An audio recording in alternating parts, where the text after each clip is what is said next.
La réussite sur le digital en 2018 va souvent passer par le contenu et la mise en place d'une véritable stratégie de contenu. Mais vos contenus doivent avoir un objectif et une action est attendue de la part de l'internaute. Se pose alors une question: comment retenir l'attention de l'utilisateur pour qu'il interagisse avec vous? Nous allons voir dans cette vidéo 4 types de contenus qui vont retenir l'attention de l'internaute et favoriser son engagement. C'est parti! On dit souvent qu'une image vaut 1000 mots.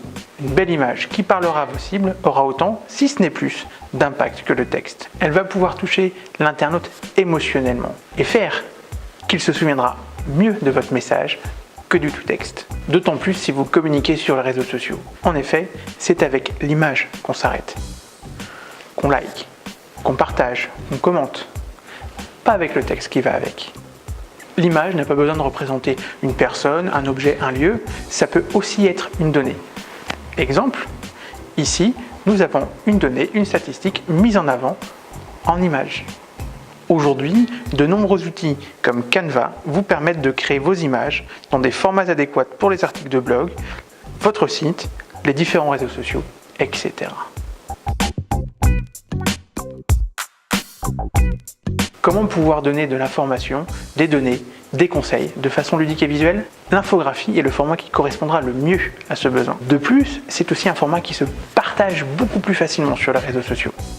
Là encore, Canva est un excellent outil pour créer vos infographies facilement. La vidéo se démocratise énormément sur le web. D'une part, cela est devenu beaucoup plus accessible, d'autre part, les formats ont aussi évolué. Par exemple, au lieu de faire un article de blog, vous pouvez réaliser un vlog, qui est finalement un vidéo blog. Les smartphones peuvent aujourd'hui vous permettre de réaliser ces vlogs, des interviews, tout autre type de vidéos pour les diffuser sur votre site ou sur les réseaux sociaux. Un stabilisateur pour smartphone vous permettra d'avoir une image fixe, de qualité et d'être mobile. Pour le montage, il existe de nombreux outils faciles d'accès comme iMovie, OpenShot ou dans les versions plus évoluées sur du Adobe Premiere ou du Final Cut.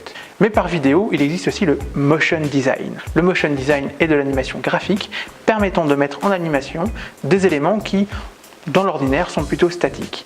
Le motion design va le plus souvent servir sur des vidéos de présentation ou pédagogiques. Il existe également des contenus qui vont permettre à l'internaute d'interagir directement avec vous. Par exemple, les quiz et les sondages vont pouvoir permettre à l'internaute d'apprendre, de s'exprimer, de laisser un avis, une opinion. De plus, vous pourrez par ce moyen récupérer des données de la part des internautes et les exploiter pour savoir par exemple quel type de contenu leur proposer pour la suite.